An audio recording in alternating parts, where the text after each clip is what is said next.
You actually came into the world alone and you're going to leave alone. Will there be spirits around you at all times to support you in those transitions? Yes, of course. But you are here to do your soul journey. And if you're avoiding time with you, you are actually not participating in your soul journey.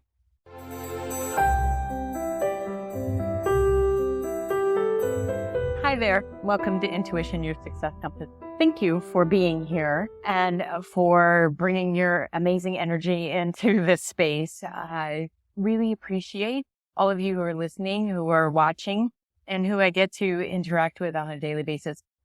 Today, this is kind of coming off the top of my head. And an experience I just had with a client, plus something that I experienced this week. And then it had me thinking, like all of my interactions do, about how can this help somebody else? So I'm going to share it. And truth be told, a lot of vulnerability here, but that's how we learn, right? We learn from each other when we're willing to share the things that other people might not even guess about guess about us. That was a little tricky to get out. So I'm going to cover the idea of liking oneself. And yes, I know this has been done left, right, up, down, but I really believe, and I know for myself, that sometimes I have to hear something 857 million times, and then it clicks in my head that, oh, that's something that resonates. Perhaps I should look at that. So a little backstory for myself. I'm human. I have always had a difficult time believing that people would like me because I didn't like them. So how could other people like me? And I thought, oh, they're just being nice if they say they want to, hang out with me, or if they'd like to go do something, or if they want me part of their lives, they're just being nice, because that's what people do. They're just being nice. I mean, I believe that. I believe some of us have lovely manners and genuinely like people. Now, there's the irony. I genuinely like, you can even be a bit of a shit. And I usually will find something that's in there that's true. I'm not going to BS it, but that I genuinely like about you. And it might simply come down to the fact that you're a soul. And I appreciate that about you. But up until a few years ago, really did not sink into me that people would want to be friends with me, because of my personality, because of what I bring to the interaction. And some of this is, of course, because of previous things I had been told growing up, that I was hard to be around, that I was cold, that I was difficult, that I thought I was smarter than everybody. There's a lift. All right, there's a lift. And even though I had lovely people reflecting that in my life, that they wanted to be with me and that they loved me, it still really didn't sink in until I started asking questions of myself that, well, are you being fake then? If you think they don't like you for who you are you fake? And like fake. I'm like a straight shooter. I like to have the conversations that we're going to have if we need to have them. I do not like nicey for the show, but it doesn't sink in. So I had to ask some really difficult questions of myself and spend a lot of time with myself to really understand what makes me think, one, others wouldn't like me, and what makes me think, two, that others might like me. And then I realized this was really externally focused. And I can understand the psychology around that. We all want to belong. And there's a certain level of survival that's required in order for us to belong. A certain level of belonging that's required in order for us to collaborate and survive. But it still wasn't getting through to my psyche. Like, it wasn't getting through to my heart mostly.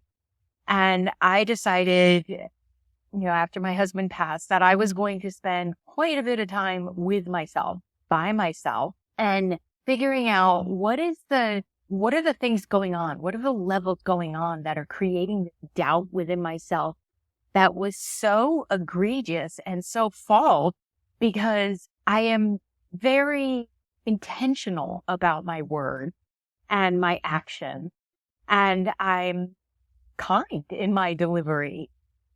99.9% of the time, I get ticked off as much as anyone else. But it took taking this time with myself to really understand that others might not be lying to me, that they do actually enjoy being in my company. And I was just talking with someone in a session, and this is a lot of what I do with people. And I have even said these words out loud. I believe my greatest gift is helping you believe in you, because I believe in you. And then I will point out the things that you do well. And then we can look at the things that need support until you believe in you. And then you don't need me anymore, because that should be the intention of a coach. It should. It should be that we work together until such time that you feel you don't need me, or we take a little sabbatical and you come back because life has changed. But there shouldn't be an interdependency there. And this is a lot of what I talk with my clients about, because this is what I've learned about myself and I've walked through it.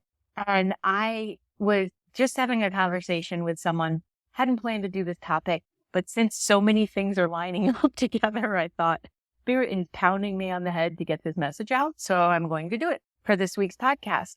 So we were just talking about how she had a difficult time celebrating herself, acknowledging her own personal success in whatever area that was, and genuinely feeling good about herself. And listen, she's not alone. I'm not alone. I know so many people experience this. And I said this phrase that I don't know that I articulated to myself until recently, but even not this clearly. And I thought, I'm going to share this, because her process is much like most of us.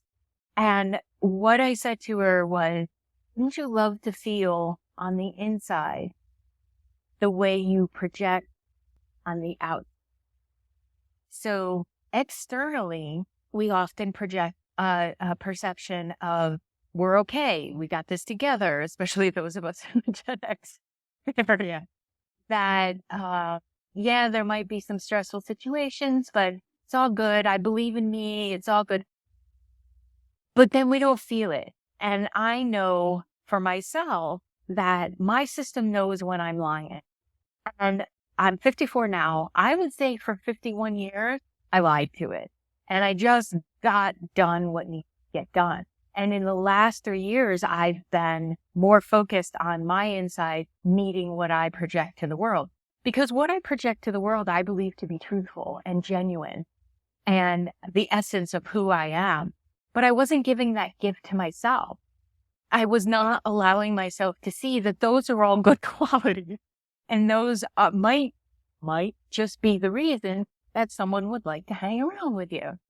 And I mean, I believe I'm funny. Does it really matter if anyone else believes I'm funny? No, but it does matter that what I believe on the inside is who I am on the outside, because that's integrity and that is living in alignment.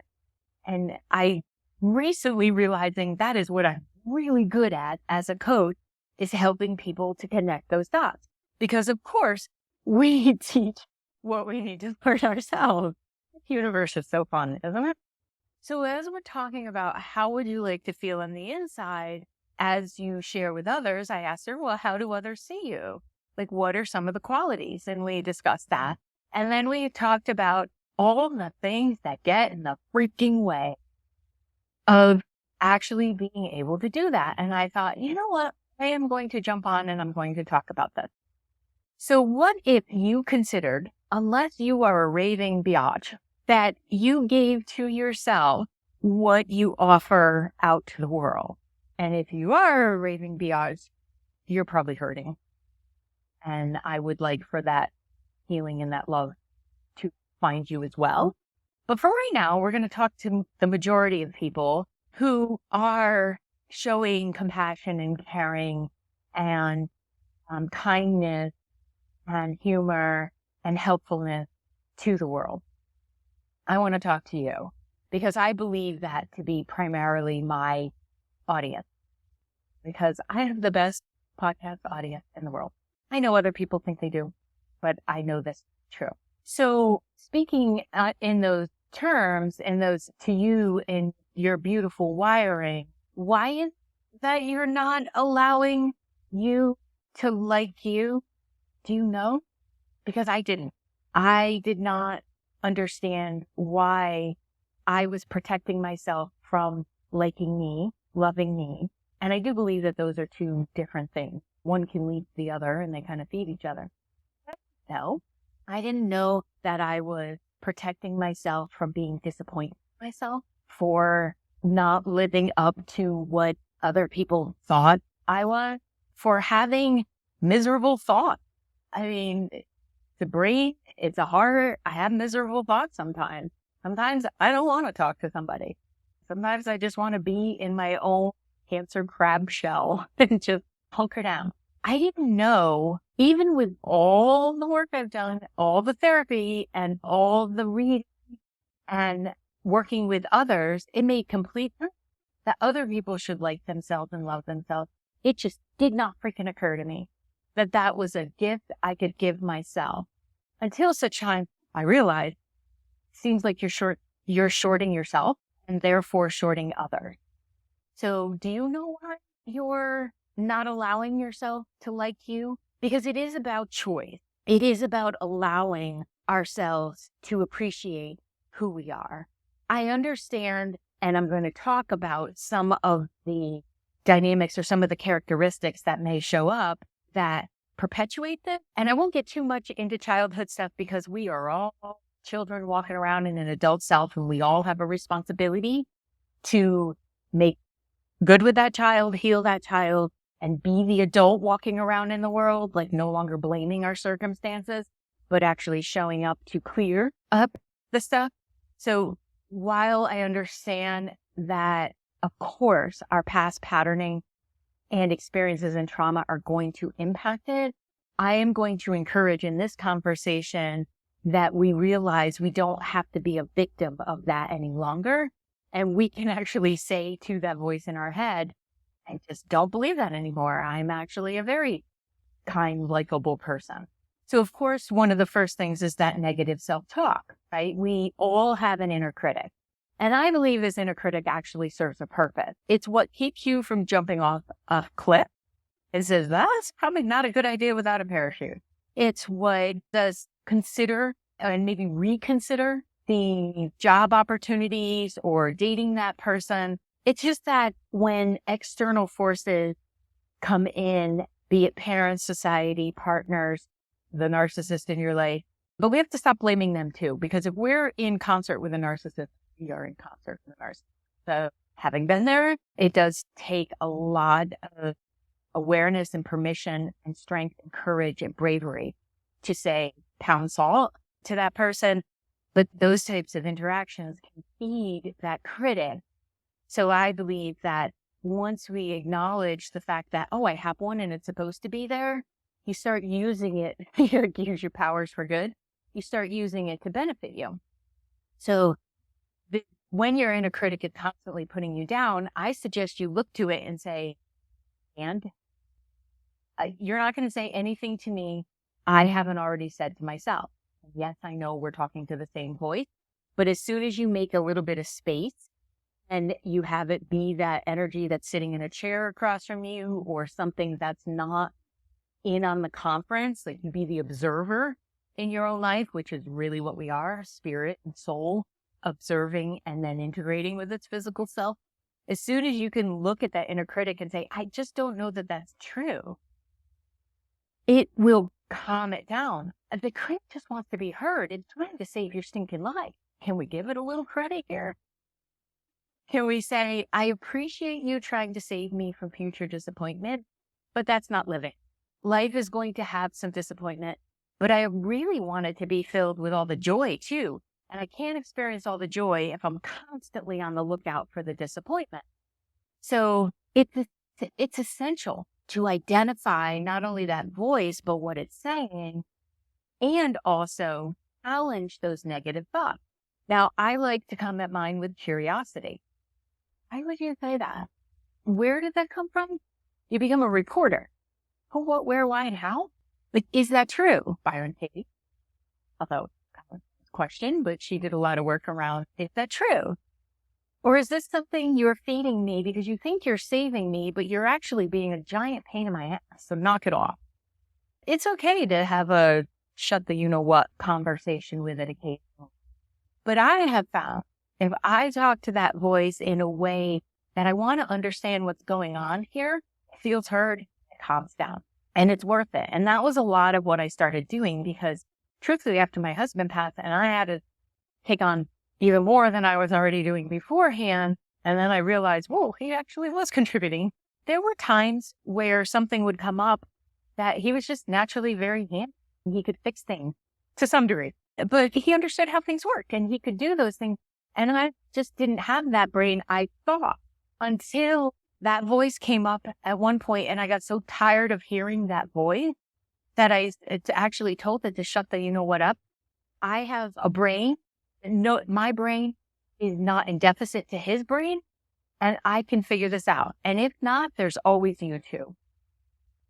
And that quieted the brain, but I feel like I had to get brave enough to be able to say, that's just not the case. Like, cut it out. So you would do that for a friend. Like, you would step up for a friend if their voice was saying that, or if somebody else was bullying them. Well, it's time for you to do that to your own inner critic and make friends with it so that it does bring to you the information when you're entering into a situation that's not in your highest interest, and you can stop seeing it as your critic and you can start seeing it as a board member. Like, it's important how we label these things too, because if you're labeling it as the critic, that's how you're going to see it. Label it as a helper, and you can get some information out of the bugger. And then eventually you can change the relationship to one of like a board member or compatibility. And that will free up so much space in your brain. Like, I don't think you can truly appreciate how many conversations you're having until you start noticing these thoughts when they come in. Mindfulness practice. Notice the thoughts. Don't judge them. Notice them and redirect. Notice them. Ask questions. As soon as you start doing that, I'm going to tell you up front, you're going to be tired of yourself. You're going to get mad. You're going to be like, I was, Vicky. Zip it. Zip it. But it's vitally important. You are responsible as the grown adult in this relationship with yourself. You are responsible for rewiring those neural pathways that were laid down in childhood and developmental years and your early 20s and all of that. You're responsible for it. I'm not going to sugarcoat it in any way. So once you make friends with that inner critic, you know what else goes down? The comparison crap. CC, the comparison. Once you know who you are and you like who you are, there's no comparison that goes on. There can still be mentoring up, but I don't consider that to be necessarily comparison, but it's such a fine line. Sometimes they'll say, well, I want what they want. Great. I want what they want. I want what they have. Fantastic. That's fine. Absolutely want more for your life, but want it in your vibration, want it for your turn. And that I would consider like mentoring up. If you get into comparison, you start picking on yourself for not having those things or not looking like that or not sounding like that or all those other stuff that's not conducive to living a joyful life and living an aligned life. So it'll also lead to those feelings of inadequacy. But your brain, your heart, your soul, all working for your highest good requires some assistance and some help and some understanding it. So if you could focus on what is unique about you, what is endearing about you, what is special about you, what is it that you really appreciate about you? And this is what started to shift for me, was recognizing that I really do like people. I really like all aspects of people. I really believe in all people. I see when that believing is no longer in my best interest, and I see what people are bringing me from a human component, because maybe they don't want to learn, maybe they don't want to evolve. But for the longest time, I thought I was just not intelligent or a Pollyanna, or I didn't want to look at things in that way. And it wasn't actually until entering in the relationship with the partner I have, because he's really good about asking questions, but I really had to stand my ground quite a few times about, and it's not okay. We don't talk about people like that. You don't know that person, and you're judging that person from way over here. That's not okay. Hopefully he would. Because that would be a no-go for me in relationship. It would. And I realized the uniqueness about me is I genuinely enjoy people. I've joked I've never met a stranger because that's how I feel. And I realize it can be a little intimidating to other people or off-putting, especially in some cultures. I had to learn about that no white woman, you just walk up to someone and start a conversation just because you absolutely adore their energy field. You have to be mindful about that. Listen, we all learn. But if you're starting to pay attention to what is unique about you, ask 3 people around you. Don't go asking the ones that don't like you very much. Ask the ones that seem to say, they love you, or they like being with you, or they appreciate who you are. Ask them, well, what are those qualities? What is that you appreciate about me? Because they'll give you, honestly, what it is, and it'll give you a different view because, we're looking from inside the skull and it makes it difficult sometimes to see what the characteristics are. And in the last few years, I've really challenged myself to start saying that to people and start communicating it to people in my closest circle, because it was easy for me to do with clients. That's one step emotionally removed, right? But in my own inner thing, I was so afraid that they would find out that I'm not the person they think I am. And the ironic part, I was all along. I just couldn't see that in myself. So once I started sharing that with other people, it was easier for me to receive a compliment and to receive these and to really believe other people, because then I realized, wow, you really think you know what's in somebody's head better than they know in themselves? If they're saying if they like you, or they want to hang out with you, or they miss you, as long as it's not that weird, I miss you because I want something from you, but they genuinely miss you, disrespectful to think that they don't actually think that. Rude. So in the past trauma category, if the people that are most important to you growing up are the ones telling you you don't have the greatest characteristics, well, there's fodder there for that to take hold. But again, it's up to you to recognize that those emotional scars have probably healed over, but maybe your brain is keeping them active because it wants to protect you from that ever happening again. When if you do the work on yourself and you really pay attention to what you want or like in this lifetime and who you are as a person, those other yahoos are going to fall off. And yes, I do mean family yahoo. You are under no obligation to stay in contact with people just because you have some sort of DNA connection or some sort of path. You're not. So figure out who you are. But if there's any kind of trauma still going on or any kind of activation, you may need to take a break in order to know who you are. Because to like who you are feeds into knowing who you are, and knowing who you are will continue to enhance the liking you are.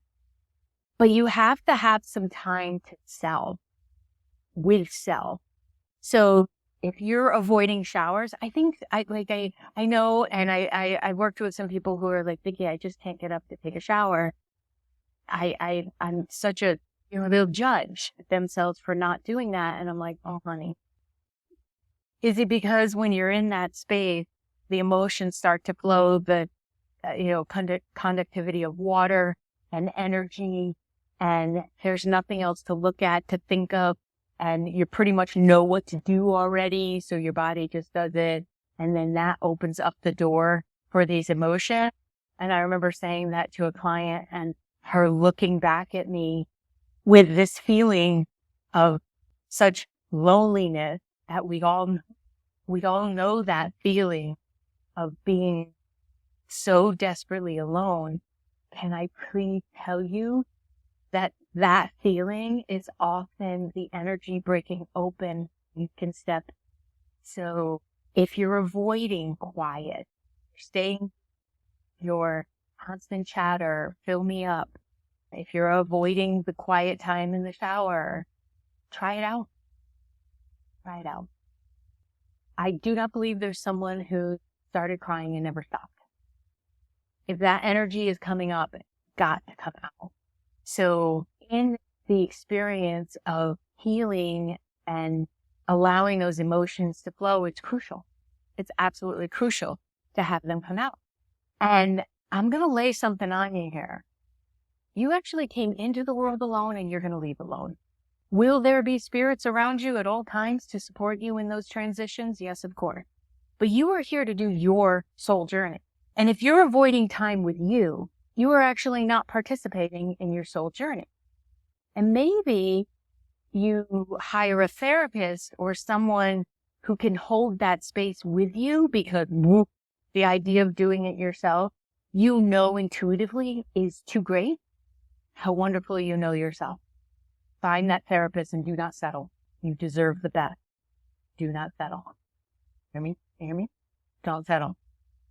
But if there's not quiet time, contemplative journaling time, I avoided that puppy for, even when I would suggest to other people, have you tried? And I meant it genuinely for them, but then I was avoiding the same thing. And once I started doing that, I started realizing there's stuff that needs to come up. And yes, that shower, oh man, I use the shower. I love it. I use essential oils to open up my emotions and get the water. I am one of those people that could be a lobster by the time I come out. I like the really hot pounding because I want to clear those chakras too. But it was in a journal that I observed about myself. Son of a gun, when did that sneak in? Been working on it for years, but when did that show up? I genuinely like me. This is phenomenal. And then later that day, I'm like, do I? I don't know if I do. Do I? And I'm like, ego, thank you. But you may take a break. You may go sit somewhere else for right now because I've waited 54 years for this. I'm going to live in it and I'm going to expand upon it. And I'm going to continue to practice the things that got me here on the days I didn't want to do it. There were days I avoided sitting down in this chair. That's where I do my journaling, right there. I avoided it because I knew there were emotions that wanted to come up. And I was like, I don't want to go there. And it's okay to do that. It's okay to do that for a moment. It's okay to do that if you have to go into a meeting and something pops up. It's okay to do that if you just don't have the space. But please make a promise to yourself to revisit within like 24 hours or something along those lines. Because your soul, your intuition, and your heart is telling you something's up here and you need to listen. Okay? Liking yourself does not mean that it's always unicorn hearts and rainbows. Actually, once you realize, oh, I don't really like myself, there's this weird feeling of like disembodied or disconnection that then requires even more effort to be like, it's okay. I'm allowed to like myself. Actually, that's part of our soul's journey, is to come in and have self-appreciation. So how do you have self-appreciation if you don't have any liking going on there? So in case nobody's told you, you're very likable. But whenever we put a bull on something, lovable, likable, occurring to me that capable, but did somebody put a cap on? That's another podcast. Any able is externally focused. That's someone saying, well, of course you're likable. Well, you're likable from the external source. Of course you're lovable. Well, you're lovable from the external source, right? You're whatever you're interacting with or doing for or, participating in, that's created a love from the other person. And that's wonderful. Absolutely wonderful. But what I'm encouraging is an internal process of recognizing that that's great. I'm so blessed, fortunate, and tickled about the idea that other people find me lovable.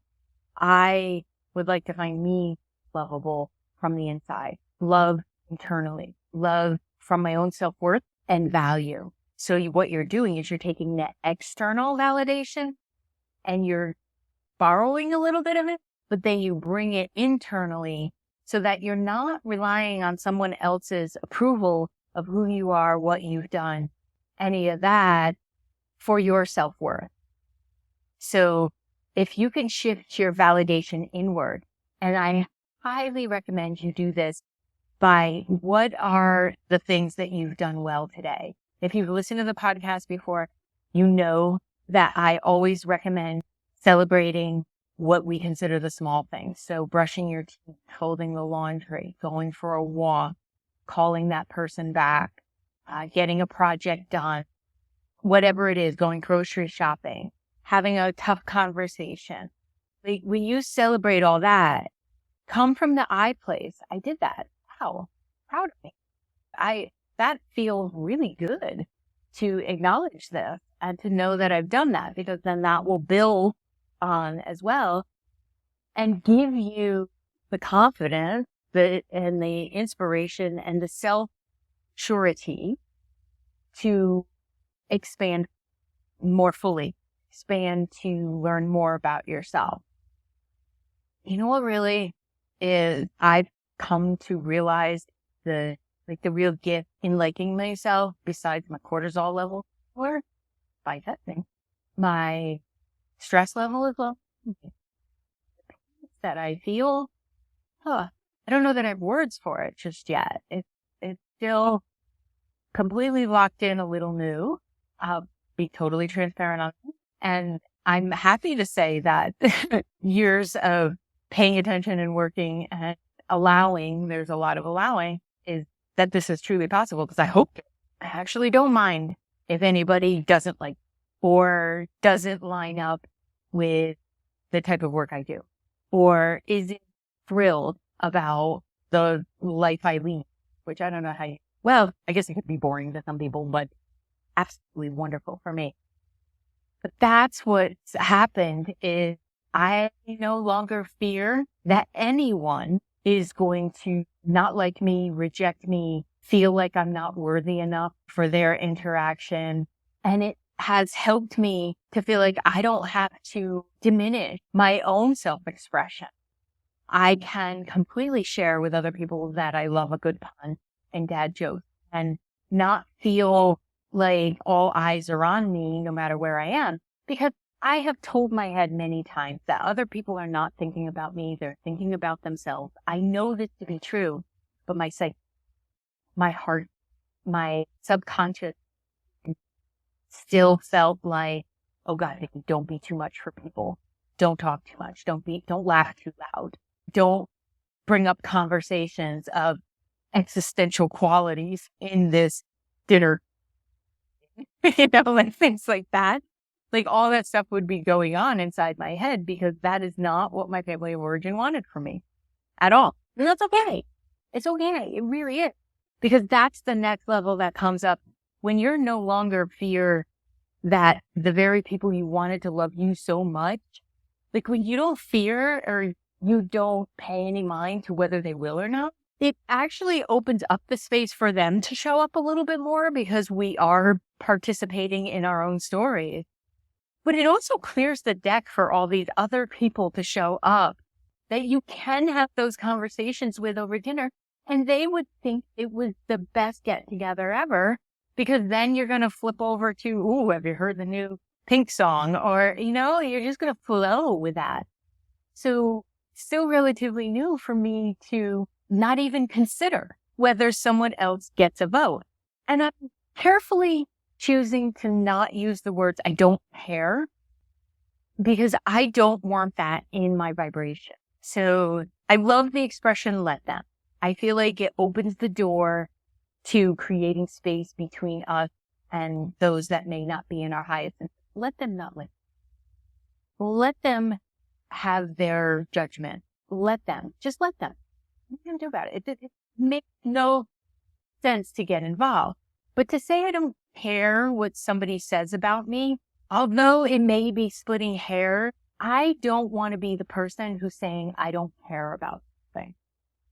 unless you're asking me to have gravy. And then I will say, I don't care for gravy. But to say I don't care about another person is not me. And I realized that that was getting in the way of me actually being genuinely me wherever I go. And that's my intention. I want to be me wherever I go because it's less work when we're like that. And there may be different levels of persona. I'm not going to show up to a business meeting in my pajamas, because that might be what I have on when I'm, just working on the computer and stuff.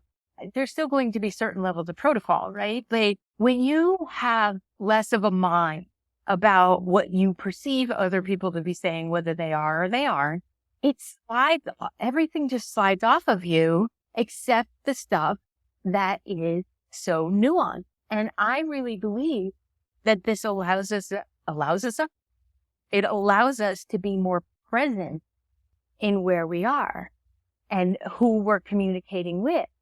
So to this point, if you're with someone and they want to participate in gossip, they're gossiping about you too, first of all.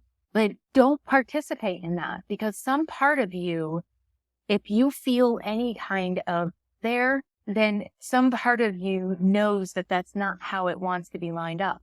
And the reason I bring this up is this is how it started for me. I would be out with people and they just wanted to talk about other people. And I said, I'm willing to talk about them if we're talking about their successes. Then I am willing to talk about them. I'm not going to talk about someone else and say something I wouldn't say to their face. So this is a waste of time. I'm here with you. I want to know about you.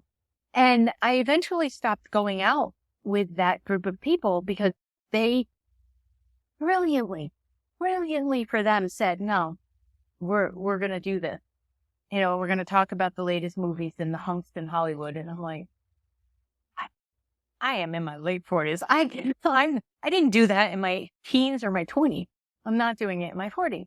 But how brilliant is that they know themselves well enough to say, no, Vicky, that's actually not what we want from you. And then we had a good chuckle about it. And I said, well, then I wish you well. And I will still give you the biggest hug when I see you, but we are complete. And I didn't realize, then that this was actually the trajectory I was setting myself on, that liking myself was the most important endeavor of this lifetime for me. And I love the irony around it, that that's what I do with my clients, is help them like themselves. And then it's coming around for me now to fully embrace, to say, hey, this is really cool. Guess what happens when you're on the other side of that? Guess what is possible to experience? Because we're all going to have a different level of experience with this.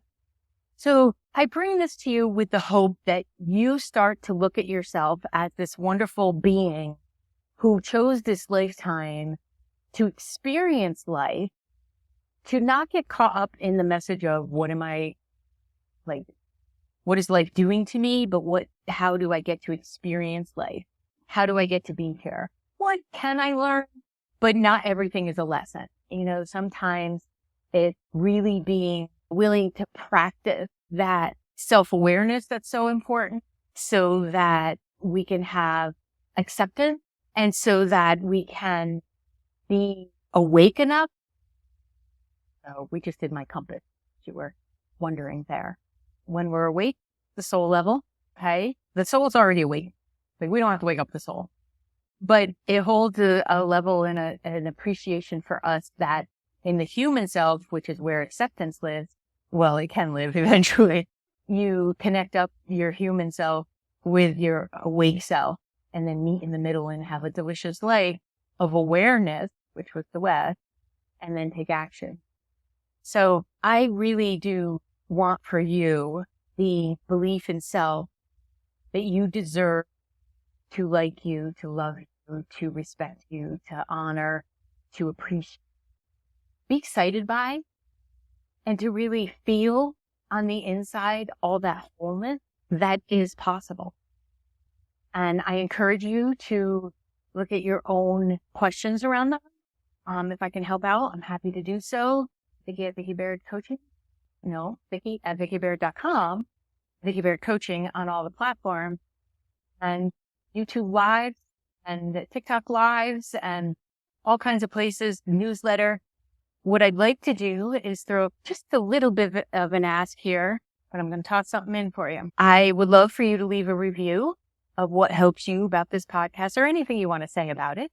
Leave a comment in the YouTube if you'd like to put it there. Hit the little like button. Anybody who does that, please share with me privately. So send an email to Vicky@VickyBaird.com or info@VickyBaird.com that you did this, and Enrique will send you the bundle that's not live yet. It's going to go live when this podcast goes up, about learning to like yourself, and you'll get it for free. But if you would leave a review or send an email about how any of this content helps, I would really appreciate that, because that's how you get ranked. I mean, we have to appreciate data, right? I want more and more people to like themselves, because the more people who like themselves and genuinely appreciate who they are, the kinder our world is going to be. And we all have a responsibility to contribute to that. So thank you very much. Thanks for being here for this off the top of my head conversation, and for being you, because I like it. Thank you for listening to this episode of Intuition, Your Success Compass. I appreciate you being here. If you would like more information about developing your intuitive skills, removing those blocks, and creating the life that feels the most successful to you, then head on over to VickyBaird.com. That's VickyBaird.com, and check out the courses, the groups, and the Spaces app that will allow you to be part of our community and know about upcoming events and specials. Thank you so much, and I'll see you in the next episode.